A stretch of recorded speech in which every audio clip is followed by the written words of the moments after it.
السلام علیکم، کیسے ہیں آپ سب لوگ؟ آئی ہوپ کہ سب ٹھیک ہوں گے اور جہاں ہوں گے خوش ہوں گے۔ سٹوری سنانے سے پہلے آپ سے ریکویسٹ ہے کہ آپ چینل کو سبسکرائب کر لیں، ویڈیو اچھی لگے تو شیئر ضرور کر دیا کریں۔ یہ جو سٹوری میں آپ کو سنانے لگی ہوں یہ ایک بارش کی رات کے بارے میں ہے، تو آئیے سنتے ہیں۔ اس پہاڑی علاقے میں میری جاب جو چند روز پہلے ہی ہوئی تھی، تو میں نے سوچا کہ پہلے جا کر اس جگہ کو جا کے دیکھ لیتا ہوں، پھر انتظام کر کے بیوی بچوں کو بھی لے آؤں گا۔ اس روز صبح 11 بجے کے قریب ہم لوگ چل پڑے۔ ڈرائیور کا گھر بھنڈی میں تھا، تو اس نے کہا کہ صاحب اگر آپ تھوڑی تکلیف کریں تو آگے گاڑی خود لے جائیں۔ آج ہی گھر میں فون آیا ہے کہ میرے ابو کی طبیعت ٹھیک نہیں اور وہ ہاسپٹلائز ہیں۔ میں ان سے مل لوں گا اور صبح ہی نکل کر آؤں گا۔ تو میں نے کہا کہ چلو ٹھیک ہے۔ ڈرائیور کافی پریشان تھا، مجھ سے بات کر کے مطمئن ہو گیا۔ پنڈی شہر میں داخل ہو کر ڈرائیور نے مری روڈ پر اتارا اور خود آگے چل پڑا۔ راولپنڈی سے ہی ہلکی ہلکی بارش اور بوندا باندی شروع ہو گئی تھی، جو وقفے وقفے سے تیز بارش میں تبدیل ہو جاتی۔ میں اپنے مطلوبہ مکان کی حد میں پہنچا تو ذرا سا چونک گیا کہ ڈرائیور کرنے لگا، کیونکہ معلومات کے مطابق ٹاور ہاؤس منسلک قریبی آبادی میں ہے۔ وہ ریسٹ ہاؤس تھا جہاں مجھے پہنچنا تھا۔ ٹوٹی پھوٹی چڑھائی چڑھتے ہی سڑک کا ایک بڑا موڑ مڑتے ہی دور سے مجھے وہ ٹاور ہاؤس دکھائی دیا، جس کے ساتھ ساتھ چوڑی اینٹوں کی ایک بنجر روڈ پڑی ہوئی تھی، جس پر لگی ہلکی روشنیاں اچانک تیز ہو جاتی جن پر بارش پڑتی۔ میں سنسان ویران سڑک پر ڈرائیو کر رہا تھا کہ مجھے دور سے ایسا لگا کہ جیسے باؤنڈری وال کے آگے لمبے لمبے درختوں کی لائن کے ساتھ کوئی عورت کھڑی ہے۔ عورت کے چمکیلے کپڑے گاڑی کی لائٹس پڑنے سے صاف چمک رہے تھے۔ گاڑی مزید نزدیک ہوئی تو لگا کہ اس کے ساتھ 4 سال کا بچہ بھی ہے، اس طرح کہ جیسے اس عورت کی اوٹ میں چھپا ہو۔ میں نے گاڑی کی اسپیڈ تھوڑی آہستہ کی۔ میرا پہلے خیال یہی تھا کہ اس عورت پر ضرور کوئی آفت آئی ہے، جو یوں برستی بارش میں بچے کے ساتھ کھڑی ہے۔ اسی دوران گاڑی بالکل عورت کے قریب آ گئی۔ میں نے نوٹس کیا کہ وہ عورت عام عورتوں سے قد میں لمبی ہے، اور اس کے گہرے میک اپ والے چہرے پر عجیب سا ایک امپریشن تھا۔ اس کی آنکھیں ایسی پھٹی پھٹی تھیں کہ مجھے کچھ سمجھ نہیں آیا، سوائے اس کے کہ میں نے بجائے روکنے کے گاڑی تیز رفتاری سے آگے بڑھا دی۔ میرا دل زور زور سے دھڑک رہا تھا۔ ذرا سا آگے جا کر میں گاڑی کی بیک شیشے میں دیکھا تو وہ عورت وہاں سے غائب ہو چکی تھی۔ خوف کی سرد لہر میری ریڑھ کی ہڈی میں سرسرانے لگی۔ میں نے گاڑی آہستہ کرتے ہوئے بالکل روک دی اور پھر غور سے پیچھے دیکھا۔ سنسان اندھیری سڑک اور ٹاور ہاؤس کی دھندلی لائٹ میں برستی بارش کے سوا کچھ بھی نہیں تھا۔ میں نے سوچا کہ میری آنکھوں کا دھوکا نہیں ہو سکتا۔ اس نے نیلے رنگ کے کپڑے پہنے تھے اور دوپٹہ اور قمیض چمک رہے تھے۔ لمحوں میں وہ کہاں غائب ہو سکتی ہے؟ ان بڑے درختوں کے علاوہ ارد گرد صرف نیچی نیچی جھاڑیاں تھیں۔ میں نے سر جھٹکا اور گاڑی آگے بڑھا دی۔ آگے مزید چڑھائی جا رہی تھی اور گاڑی کے پرزے چلانے لگے۔ میں نے دھیان کچے پکے رستے پر دیا۔ 10 منٹ کی چڑھائی کے بعد سڑک نسبتاً ہموار ہو گئی۔ اب بارش بھی کم ہو چکی تھی اور سردی میں ایک دم سے اضافہ ہو گیا۔ میں نے سرگر سلگایا ہی تھا کہ آگے آتے اندھے موڑ کو دیکھ کر گاڑی کو گھمایا۔ اس وقت مجھے لگا جیسے پیچھے کانچ کی چوڑیاں کھنکی ہوں۔ میں نے غیر ارادی طور پر پیچھے شیشے میں دیکھا تو پیچھے کیا ہونا تھا؟ میں نے اپنا وہم سمجھتے ہوئے سر کو چٹکا اور وہاں پر موجود بورڈ پر لکھا دھندلا سا نام پڑھنے کی کوششیں کرنے لگا۔ آگے کھوکھوں میں لال ٹین کے مدھم روشنی دیکھ کر سمجھ گیا تھا کہ یہی وہ چھوٹا بازار ہے جہاں سے گزر کر سیدھا ہاتھ مڑ کر ریسٹ ہاؤس ہونا تھا۔ 8-10 دکانوں کے بعد راستہ دانے ہاتھ مڑنے لگا، تو میں نے شکر ادا کیا کہ پہاڑی علاقوں میں بھٹکنا کافی مسائل پیدا کر سکتا تھا۔ یہ راستہ تھوڑا آگے گیا اور بڑی چھتوں والی سلائڈنگ کے قریب آ کر ختم ہو گیا۔ بڑی سی پارکنگ میں ریسٹ ہاؤس کا نام لکھا ہوا تھا۔ میں نے گاڑی پارکنگ میں لگائی اور اندر چلا گیا۔ اندر محمد حسین میرا انتظار کر رہا تھا۔ سلام دعا کے بعد وہ مجھے میرا کمرہ دکھانے لے گیا۔ پہلی نظر میں ہی مجھے میرا کمرہ بہت اچھا اور آرام دہ لگا۔ میں نے محمد حسین کو گاڑی کی چابیاں پکڑاتے ہوئے کہا کہ گاڑی سے میرا سامان نکال کے لاؤ، اور خود نہانے کے لیے میں غسل خانے میں چلا گیا۔ میں نہا کر باہر نکلا تو محمد حسین ٹیبل پر کھانا لگا رہا تھا۔ میں نے اس سے پوچھا کہ آپ نے کھانا کھا لیا؟ تو وہ بولا کہ جی صاحب میں جلدی کھا لیتا ہوں، میں نے سارا سامان نکال کر ترتیب سے رکھ دیا ہے۔ فائلیں ٹیبل پر اور کپڑے آپ کے الماری میں ہیں۔ صبح اور کسی چیز کی ضرورت ہو تو آپ مجھے بتا دیے گا۔ میں نے کہا کہ محمد حسین بس 15-20 منٹ تک برتن آ کے لے جانا۔ میں نے کھانا کھاتے ہوئے فائلیں اٹھائیں اور نیند سے برا حال تھا میرا، لیکن نیو آفس کے لیے تھوڑا ہوم ورک کرنا میں چاہتا تھا۔ پھر میں نے اپنا کام فنش کیا اور لیٹتے ہی نیند کی وادیوں میں اتر گیا۔ صبح سورج کی کرنوں نے مجھے اٹھایا۔ نہانے اور شیو کرنے کے بعد میں ٹیبل پر پڑی فائلوں میں سے کچھ ڈھونڈ رہا تھا کہ اچانک اٹیچی پر پڑی چوڑیوں کو دیکھ کر میں ٹھٹک گیا۔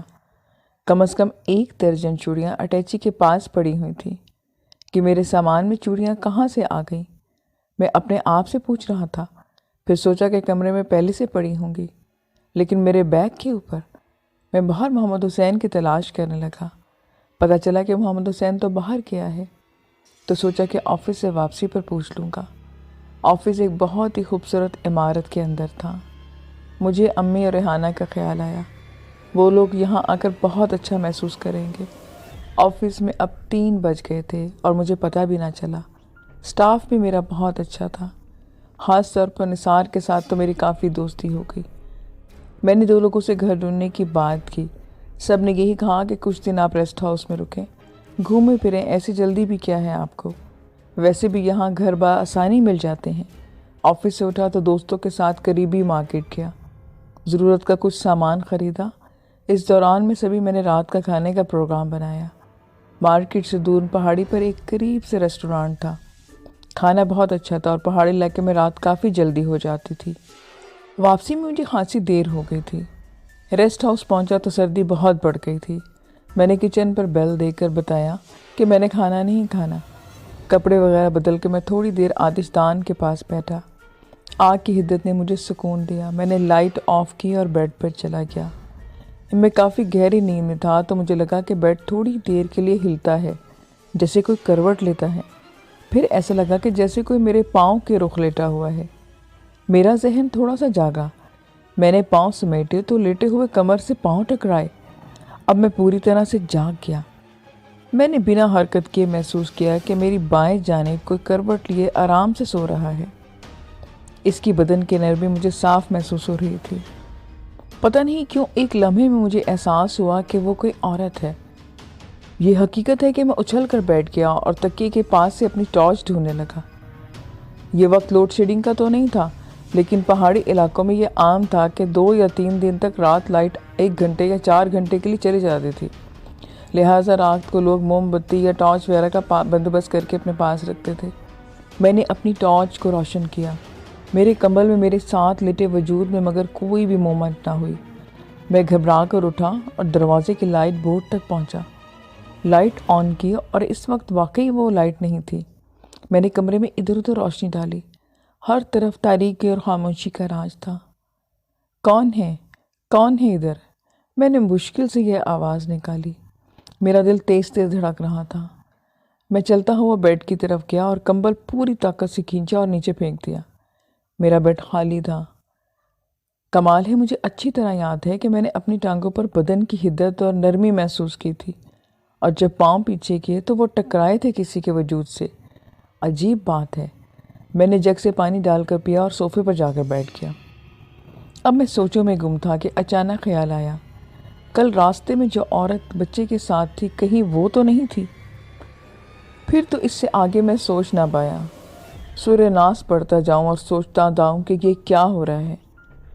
کبھی ایک خیال آئے تو کبھی دوسرا خیال۔ بڑی دیر بعد بالآخر خود کو سنبھالنے میں کامیاب ہوا کہ یہ میرا وہم ہوگا۔ میں سونے کے لیے تیار ہوا۔ سونے کی کوشش میں کبھی دائیں کروٹ لیتا تو کبھی بائیں، اور نہ جانے مجھے کب نیند آ گئی۔ صبح کھڑکیوں سے آنے والی ٹھنڈی ہواؤں نے مجھے متاثر کیا، لیکن میں کمبل میں ہی دبکا رہا۔ گھڑی کا الارم دیکھا تو 10 منٹ میں لیٹ ہو چکا تھا۔ میں اٹھنے لگا تو مجھے پاؤں میں کچھ چبھا۔ رات والی بات کا خیال میرے ذہن میں چھانے لگا۔ میں نے کمبل ہٹایا تو بیڈ پر کانچ کی چوڑیوں کے ٹکڑے پڑے تھے۔ میری تو آنکھیں حلقوں سے باہر آ گئیں۔ جلدی سے جا کر میں نے بیگ کے اوپر دیکھا، لیکن چوڑیاں بالکل سالم اپنی حالت میں موجود تھیں۔ میں نے جلدی جا کر چوڑیاں اٹھائیں اور فلش میں بہا دیں۔ محمد حسین کے بارے میں میرا خیال آیا۔ شیو کرتے ہوئے میں نے سوچا کہ آخر بیڈ پر چوڑیاں آئیں کہاں سے؟ تھوڑی دیر کے بعد دروازے پر دستک ہوئی تو محمد حسین ناشتہ لایا تھا۔ میں نے پوچھا کہ محمد حسین پرسوں رات گاڑی کے سامان تم نے ہی لے کے آیا تھے نا؟ وہ بولا کہ جی صاحب میں نے اتارا تھا۔ کیا کوئی چیز آپ کو نہیں مل رہی؟ نہیں محمد حسین، پوچھنا یہ تھا کہ یہاں کسی کے سامان پہلے سے بھی پڑا تھا؟ کیا کچھ چیزیں کمرے میں پہلے سے پڑی تھیں میرے آنے سے پہلے؟ صاحب نہیں، کمرہ تو ریسٹ ہاؤس والے بالکل صاف کر دیتے ہیں۔ میں نے آپ کا بیگ اور سوٹ کیس یہاں رہنے دیے تھے اور پچھلی سیٹ میں چوڑیاں تھیں۔ میں نے یہ اس کی بات سنی انسنی کر دی، کیونکہ محمد حسین یہ نہ سوچے کہ بیوی تو گھر پر ہے، تو صاحب پھر نہ جانے کس عورت کو ساتھ بٹھا کر لایا تھا۔ تو اس وقت میں خاموش ہو گیا، مگر میرا ذہن باہر بار الجھ رہا تھا کہ آخر پچھلی سیٹ میں چوڑیاں کہاں سے آئیں؟ یہ گاڑی تو صرف دفتر کے استعمال میں تھی، گھر والوں کو تو کچھ لینا دینا نہ تھا۔ اور پھر رات کو کیوں ایسا لگا کہ کوئی میرے ساتھ سو رہا ہے؟ اور پھر وہ ٹوٹی چوڑیاں بار بار سوچا، پر مجھے کچھ سمجھ نہ آیا۔ اگلی رات میں سونے سے پہلے ذرا الرٹ تھا، درود شریف آیت الکرسی پڑھتا رہا۔ بڑی ٹارچ میں نے اپنے پاس رکھی اور دیر تک ٹی وی دیکھتا رہا۔ وہ ساری رات پرسکون گزری، بلکہ اگلی کئی راتیں ادھر آفس میں کام کی مصروفیت ایسے شروع ہوئی کہ لمحہ بھر کی فرصت نہ ملتی، اور میں یہ بات بالکل بھول گیا۔ شاید یہی میری غلطی تھی۔ اس دن دوپہر سے ہی موسم بہت خراب تھا، بارش ہونے کو تھی۔ شام پڑتے ہی گھٹائیں گہری ہوئیں اور بارش شروع ہو گئی۔ آفس کے بعد 2 دوستوں کے ساتھ مجھے ایک سائٹ پر جانا تھا۔ میرے ساتھ ایک اشرف تھا تو دوسرا نثار۔ ہم تینوں 3 بجے کے لگ بھگ نکلے اور 1.5 گھنٹے کے راستہ تھا۔ خلاف توقع ہمیں دیر ہو گئی۔ نکلنے سے پہلے ہی وہیں بازار سے ہم نے کھانا کھایا، چائے پی اور تازہ ہو کر ہم واپس گھر کے لیے آ گئے۔ اشرف اور نثار آفس سے اٹیچ رہائشی کمروں میں رہتے تھے۔ میں نے انہیں ڈراپ کیا تو نثار نے وہیں رکنے پر مجھے کہا۔ میں نے کہا کہ کوئی بات نہیں، میں شکریہ ادا کر کے وہاں سے نکل پڑا۔ گھر پہنچ کر میں نے کپڑے چینج کیے اور گھڑی پر میری نظر گئی تو رات کا 1 بج رہا تھا۔ میں کب گہری نیند میں گیا مجھے بالکل اندازہ نہیں ہوا۔ میری آنکھ اس وقت کھلی جب آندھی کی صورت تیز ہوائیں چلنے لگی۔ پھر اچانک طوفان کی شدت میں اتنا اضافہ ہوا کہ درختوں کی ٹہنیں ٹوٹ ٹوٹ کر گرنے لگے۔ پہاڑی علاقے میں اکثر ٹین کی چھتیں ہوتی تھیں، یہاں رہائشی کمروں میں چھتیں تو پکی تھیں، لیکن باقی عمارت ٹین کی چھتوں کی تھی۔ اب اس پر اولے اور ٹہنیاں گرنے سے اونچی اونچی آوازیں پیدا ہو رہی تھیں۔ اس قدر بجلیاں چمک رہی تھیں، کمرہ مسلسل روشن تھا۔ میں بیڈ پر اٹھ کر بیٹھا تھا کہ اچانک اس قدر اونچی عورت کی چیخوں کی آوازیں آنا شروع ہو گئیں کہ میں بساختہ باہر کھلنے والی کھڑکی کے پاس جا کے کھڑا ہو گیا۔ کھڑکی کا پردہ ہٹایا تو تیز آندھی اور طوفانی لہراتی ٹہنیوں کے سوا کچھ بھی دکھائی نہ دے رہا تھا، اور اس طوفان میں نہ چیخ و پکار کا پتہ نہیں چل رہا تھا۔ میں نے ٹارچ اٹھائی اور باہر کا دروازہ کھولا۔ دروازہ ذرا کھلا اور پھر ہوا کے زور سے دروازہ ایک دم سے بند ہو گیا۔ اب عورت کی چیخیں اور کسی کے بچے کے رونے کی آوازیں آنے لگی۔ میں نے ٹارچ زمین پر رکھ کر دونوں ہاتھوں کو زور سے دروازہ کھولنا چاہا، لیکن دروازہ کھلا نہیں۔ ایسا لگتا تھا کہ جیسے دروازہ نہیں کوئی کھول رہا، بلکہ اینٹوں سے بنی دیوار کو ہٹانا چاہ رہا ہو۔ آخر ہانپتے کانپتے دروازہ میں نے چھوڑا اور فون اٹھایا۔ فون میرا بند تھا۔ کھڑکی میں دیکھا، سوائے کڑکتی بجلی اور تیز بارش کے کچھ نہ دکھائی دیا۔ ضرور کوئی چھت گر گئی ہوگی اور یہ عورت اور بچہ اس میں دبے ہوں گے۔ آخر باقی لوگ کیوں ان کی مدد کو نیچے نہیں پہنچ رہے؟ میں نے صوفے پر بیٹھا اور اس قسم کی باتیں میں سوچے جا رہا تھا۔ پھر بیٹھے بیٹھے لگا کہ جیسے ہواؤں کی تیزی میں کمی آ گئی، چیخنے اور رونے کی آوازیں بھی اب ختم ہو گئی۔ میں اٹھا اور باہر کا دروازہ کھولا۔ برآمدہ پتوں، اولوں اور ٹوٹی شاخوں سے بھرا پڑا تھا۔ میں سنبھل کر 4 سیڑھیاں اتر کر مسلسل لگاتار بارش ہو رہی تھی۔ کچن سامنے والی برآمدے کے آخر میں تھا۔ کچن کا دروازہ بھی بند تھا۔ میں نے کچن کے ساتھ بنے سرور کوارٹر کا دروازہ کھٹکھلایا اور آواز تھی، محمد حسین، محمد حسین۔ محمد حسین نے آنکھیں ملتے ہوئے دروازہ کھولا۔ اس کے ساتھ باورچی بھی تھا۔ صاحب خیریت ہے؟ میں یہی تو معلوم کرنے آیا ہوں کہ خیریت تو ہے۔ وہ میرا منہ تکنے لگا، پھر بولا کہ جی صاحب سب خیر ہے، یہاں تو ایسے طوفان آتے رہتے ہیں۔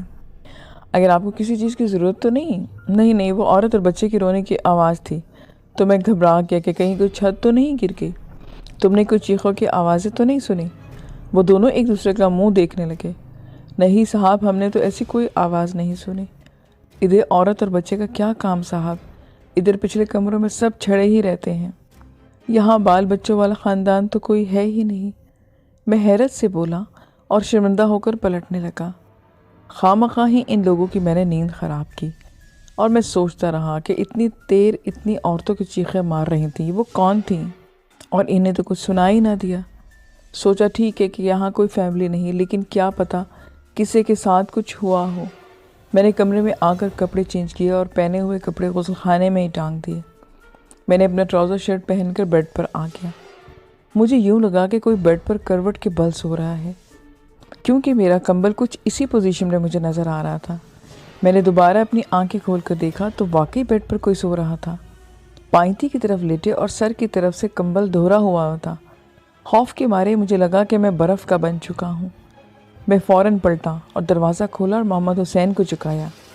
وہ اندھیرے میں کھڑا حیرت سے مجھے دیکھ رہا تھا۔ محمد حسین ذرا کمرے میں آؤ، بارش بہت تیز ہے، کہیں کھڑکی وغیرہ سے پانی اندر نہ آ جائے، یہ نہ ہو کہ سامان ہمارا بھیگ جائے، ذرا قالین وغیرہ ہٹا دو، اور ہاں اس باورچی کو بھی اپنے ساتھ لے کر آؤ۔ میں نے انہیں بہانے سے اپنے کمرے میں بلایا تھا۔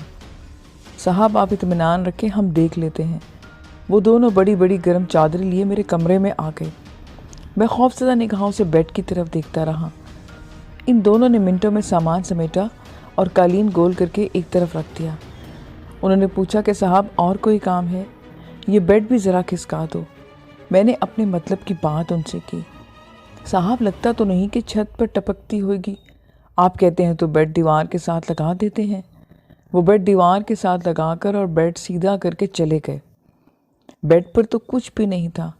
اب میں بیڈ پر بیٹھا یہ سوچ رہا تھا کہ یہاں گزارا کیسے ہوگا۔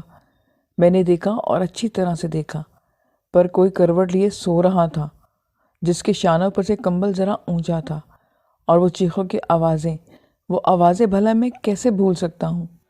یہ تو طے ہے کہ یہاں کچھ نہ کچھ تو ضرور ہے۔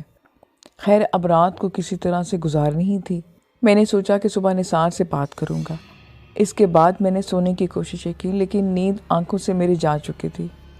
میں نے پرانے رسالے اور اخبار اٹھائے اور دھیان بٹانے کی میں کوششیں کرنے لگا۔ بارش بھی ہلکی ہلکی ہو رہی تھی۔ کھڑکی سے آتی ہلکی ہلکی روشنی یہ بتاتی تھی کہ صبح اب ہونے والی ہے۔ اسی وقت نیند سے میرا سر بھوچل ہونے لگا۔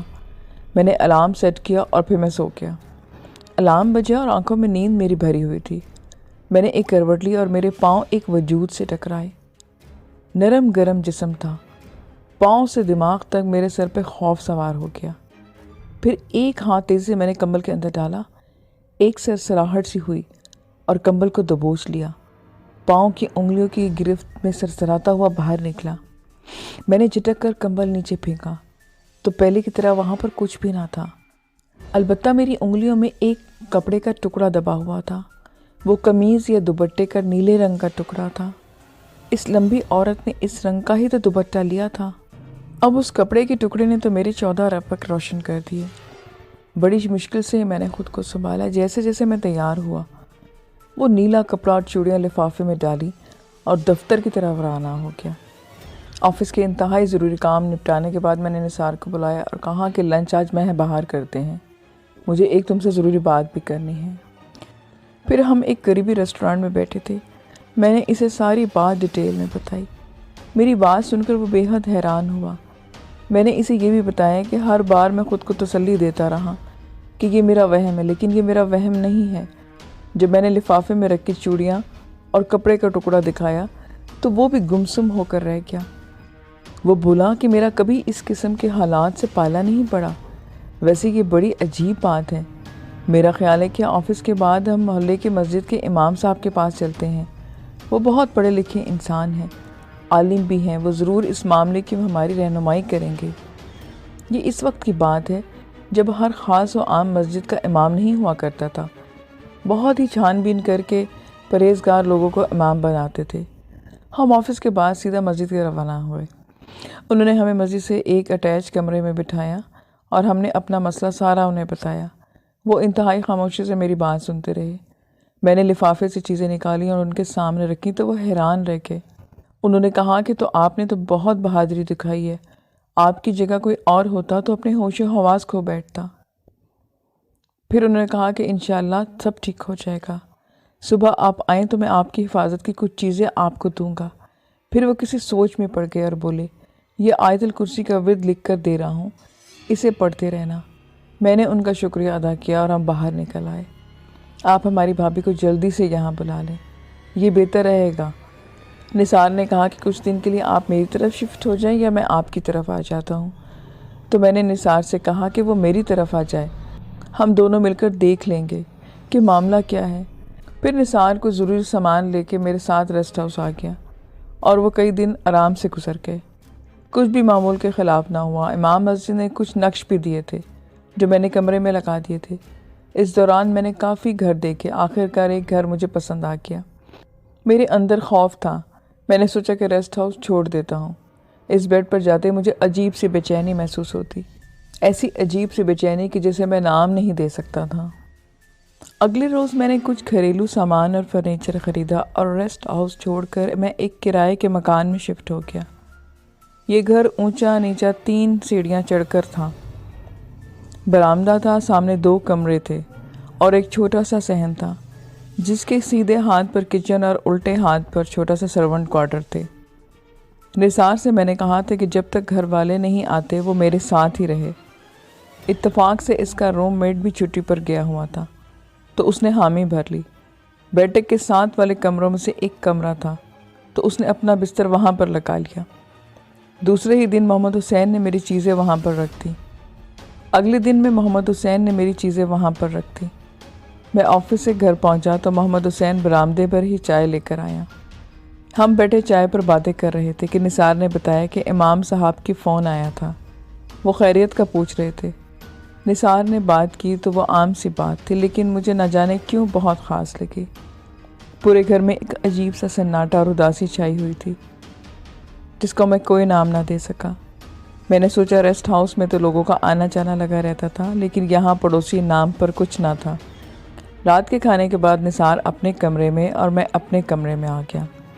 کافی رات ہو گئی تھی جب ایک بچے کے رونے کی آواز نے میری آنکھ کھول دی۔ بچہ مسلسل یوں رو رہا تھا جیسے ضد کر رہا ہو۔ آنکھ کھولی تو یہ لگا کہ میں نے نئے گھر میں ہوں اور ساتھ والے گھر میں کوئی فیملی رہتی ہوگی۔ مجھے ایک دم سے خیال آیا کہ یہاں تو کوئی گھر ہی نہیں ہے۔ میرا ذہن تھوڑا جاگا تو میں اٹھ کر بیٹھ گیا۔ میں نے لائٹ جلائی اور بچے کے رونے کی آواز کے ساتھ برتن کھٹکنے کی آوازیں بھی آ رہی تھیں جیسے کوئی برتن دھو رہا ہو۔ میں اٹھ کر نثار کے کمرے میں گیا، وہ تو سو رہا تھا۔ اسے اٹھایا تو بولا، خیریت؟ میں نے کہا کہ ہاں دیکھو یہ اس وقت کیسی آوازیں آ رہی ہیں، تم سن رہے ہو نا؟ ہاں ہاں، کوئی بچہ رو رہا ہے اور کوئی عورت کام کر رہی ہے۔ ہم دونوں اٹھے اور کچن کی طرف گئے۔ لائٹ جلی ہوئی تھی اور سنک پر ایسے پانی کے چھینٹے پڑے ہوئے تھے جیسے کسی نے برتن دھوئے ہوئے ہوں۔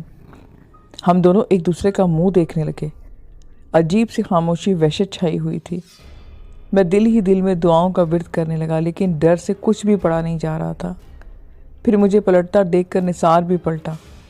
پتہ نہیں کیا ہوا کہ ہم کمرے میں آئے ہی تھے کہ کچن کا دروازہ زوردار آواز کے ساتھ بند ہو گیا۔ اس آواز پر محمد حسین بھی کمرے سے باہر آ گیا۔ ہمیں اس طرح کھڑا دیکھ کر بولا کہ صاحب خیریت تو ہے؟ ہم دونوں نے سر ہلایا۔ ایسا لگ رہا ہے کہ جیسے کسی کو سب کچھ ٹھہرا ہوا ہے۔ ایک سحر تھا جو پورے ماحول پر طاری تھا۔ باقی رات خاموش رہی اور کچھ غیر معمولی نہ ہوا۔ اگلے روز صبح آفس جاتے ہوئے ہم نے امام صاحب کو ساری ڈیٹیل بتائی۔ ہم شام کو اپنے گھر آئے تو محمد حسین کچھ بے چین سا تھا۔ ہم نے پوچھا کہ کیا ہوا؟ صاحب کچن سے باہر ہوں تو ایسی آوازیں ہیں جیسے کوئی اندر کام کر رہا ہو، کوئی عورت کے کام کرتے ہوئے اس کی چوڑیوں کی آواز آتی ہے، اور جب اندر جاتا ہوں تو خاموشی ہو جاتی ہے۔ صاحب سارا دن اسی بے چینی سے گزرا ہے۔ صاحب مجھے لگتا ہے کہ یہاں کچھ اثر ہے، میں بھلا اندیکھی چیز سے کیا مقابلہ کرتا۔ پھر وہ یہ کہہ کر خاموش ہو گیا۔ پھر وہ آہستہ سے بولا کہ صاحب گاؤں سے دور ایک سیانہ آدمی رہتا ہے، آپ کہیں تو میں اس سے بات کروں، بلکہ ابھی بس جاتا ہوں اور اس آدمی کو اپنے ساتھ لے کر آتا ہوں۔ میں نے کہا کہ ٹھیک ہے جاؤ۔ میں نے اس کو کرائے کے پیسے دیے، وہ اسی وقت چلا گیا۔ سچ بات تو یہ ہے کہ میں اب اس وقت کو رو رہا تھا جب میں یہاں آیا تھا۔ اچھی بھلی زندگی میری کٹ رہی تھی، میں نے یہاں آ کر غلطی کر دی۔ میری امی بیمار تھیں اور بیوی ریحانہ کافی مرتبہ ہمیں شفٹ کروانے کا کہہ چکی تھی۔ میں اس حالت میں انہیں یہاں شفٹ نہیں کرنا چاہتا تھا۔ یہاں میرا خود رہنا مشکل تھا۔ ریحانہ اور بچوں کو میں مشکل میں نہیں ڈال سکتا تھا۔ پہلے ریسٹ ہاؤس چھوڑا، اب گھر بھی جوڑ دوں۔ میں سوچوں میں گھرا بیٹھا تھا کہ امام صاحب آ گئے۔ وہ کچھ دیر بیٹھے اور بولے کہ میں کچن اور ان کو گھر کا دکھاؤں۔ انہوں نے پورے گھر کا چکر لگایا۔ کچن میں وہ زیادہ دیر رکے، مختلف جگہ پر چند کیلیں لگائیں اور گھر میں اگربتی سلگاتی۔ پھر وہ میرے کمرے میں عبادت کی اجازت کرنے لگے۔ مجھے بھلا کیا اعتراض تھا؟ وہ 1 گھنٹے کے بعد کمرے سے باہر نکلے تو نثار چائے بنا کے لایا۔ میں نے ان سے پوچھا کہ مولوی صاحب آخر مسئلہ کیا ہے؟ یہ سب کیا ہو رہا ہے؟ وہ بولے کہ آپ گھبرائیں نہیں، ہماری اس ظاہر دنیا کے ساتھ ساتھ میرے رب کی بہت سی مخلوقات ہیں۔ اصل بات جو ہمیں دیکھتا ہے وہ اس سے خائف نہیں ہوتا، وہ کتنا ہی خوفناک کیوں نہ ہو، پر نہ دیکھنے والی چیز کا خوف ہزاروں گنا زیادہ ہوتا ہے۔ مگر مولوی صاحب یہ سب میرے ساتھ ہی کیوں ہو رہا ہے؟ اور بھی تو لوگ یہاں پر موجود ہیں۔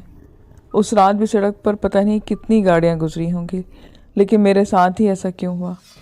سب ٹھیک ہو جائے گا۔ آج میں تہجد کی ٹائم پر چلا کروں گا۔ اصل بات یہ ہے کہ چاند کی تاریخوں میں ہی یہ کرنا پڑتا ہے۔ مولوی صاحب آپ کا بہت شکریہ، آپ چلے میں آپ کو چھوڑ کر آتا ہوں۔ میں اور نثار مولوی صاحب کو چھوڑ کر ادھر ادھر پھرتے رہے۔ پھر جیسے ہی گھر پہنچے تو محمد حسین واپس آ گیا۔ اندر آ کر کہنے لگا کہ صاحب وہ شاہ جی آ گئے ہیں، باہر برآمدے میں بیٹھے ہیں۔ میں اٹھ کر باہر گیا تو لکڑی کے بینچ پر ایک 60 سالہ آدمی بیٹھا تھا۔ پتلا لمبا جسم اور لمبے بالوں سے وہ شخص تھا۔ محمد حسین چائے بناؤ اور کچھ کھانے کا بھی ان کے لیے بندوبست کرو۔ شاہ جی نے بڑی بڑی آنکھوں سے مجھے دیکھا اور آپ کے بندے نے کچھ باتیں تو بتائی ہیں، اب آپ ذرا مجھے ڈیٹیل سے یہ ساری صورتحال بتائیں۔ میں جتنی دیر بتاتا رہا وہ سر جھکائے سنتے رہے اور سگریٹ کے لمبے لمبے کشف کھینچ رہے تھے۔ میری بات سننے کے بعد وہ خاموش ہوئے اور پھر سر اٹھا کر بولے، اللہ تعالیٰ نے چاہا تو اس پریشانی سے آپ کو نجات مل جائے گی۔ وہ بولے کہ کوئی ٹیپ ریکارڈر گھر میں ہے؟ میں نے کہا کہ آپ اندر آ جائیں۔ میں انہیں لے کر اندر اپنے کمرے میں گیا۔ انہوں نے ایک جیب سے کیسٹ نکالی اور چلانے کو کہا۔ وہ کوئی قوالی تھی جو کمرے میں گونجنے لگی۔ انہوں نے اشارے سے اونچی آواز کرنے کو کہا۔ آواز اونچی ہوئی، کمرے کے در دیوار لرزنے لگے۔ شاہ صاحب آنکھ بند کر کے جھوم رہے تھے۔ میں اور نثار یہ دیکھ کر آنکھوں ہی آنکھیں پوچھ رہے تھے کہ یہ ہو کیا رہا ہے۔ میں امی اور ریحانہ کے بارے میں سوچنے لگا۔ میں نے سوچا یہ بھی نہ تھا کہ یہاں ایک تانترک بیٹھا قوالی پر جھوم رہا ہوگا۔ 10 منٹ قوالی سننے کے بعد شاہ جی نے آنکھیں کھولی اور اشارے سے ٹیپ کو بند کرنے کو کہا۔ وہ بولے کہ یہ عورت اسی جگہ کی ہے اور بچے اس کے ساتھ 5 برس کا ہے۔ میں نے سب حالات معلوم کر لیے ہیں۔ پھر ایک خاموشی کے بعد بولے، مقصد تو آپ کی جان چھڑانا ہے، یہ کس جگہ پر نہیں آپ کے ساتھ ساتھ ہے؟ اس پہلی رات جب آپ آ رہے تھے بارش کی رات تھی۔ میں نے کہا کہ ہاں وہ بہت تیز بارش ہو رہی تھی۔ وہ بولے کہ وہ عورت ابھی بھی باہر درختوں پر بسیرا کیے ہوئے ہے، اگر میں ابھی آپ کے ساتھ نہ ہوتا تو وہ آپ کے کمرے میں ہی موجود رہتی۔ اس وقت محمد حسین ٹیبل پر چائے بسکٹ رکھتا ہوا بولا، شاہ جی وہ آخر چاہتی کیا ہے؟ کیا وہ صاحب جی پر عاشق ہو گئی ہے؟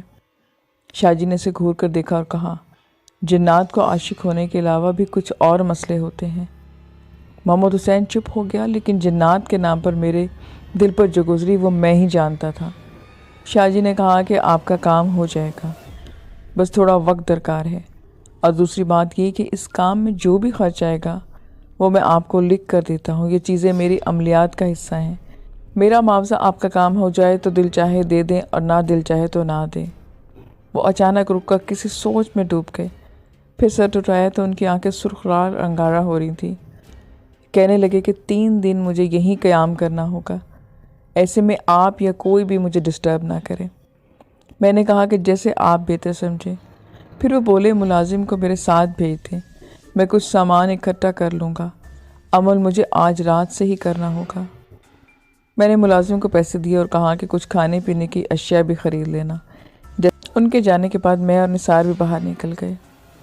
عجیب پریشانی کا عالم تھا۔ مولوی صاحب اور شاہ صاحب نے تسلیاں دینے کے باوجود میرے لیے پریشانی چھوڑ دی تھی۔ میرا دل چاہ رہا تھا کہ سب کچھ چھوڑ چھاڑ کر میں واپس اپنے گھر چلا جاؤں۔ پھر سوچا جب بھی کچھ شروع کیا ہے تو اس کو ختم تو کرنا ہوگا، اور ویسے بھی انہوں نے کہا ہے کہ اس چیز کا بسیرا گھروں میں نہیں ہے بلکہ میرے ساتھ ساتھ ہے۔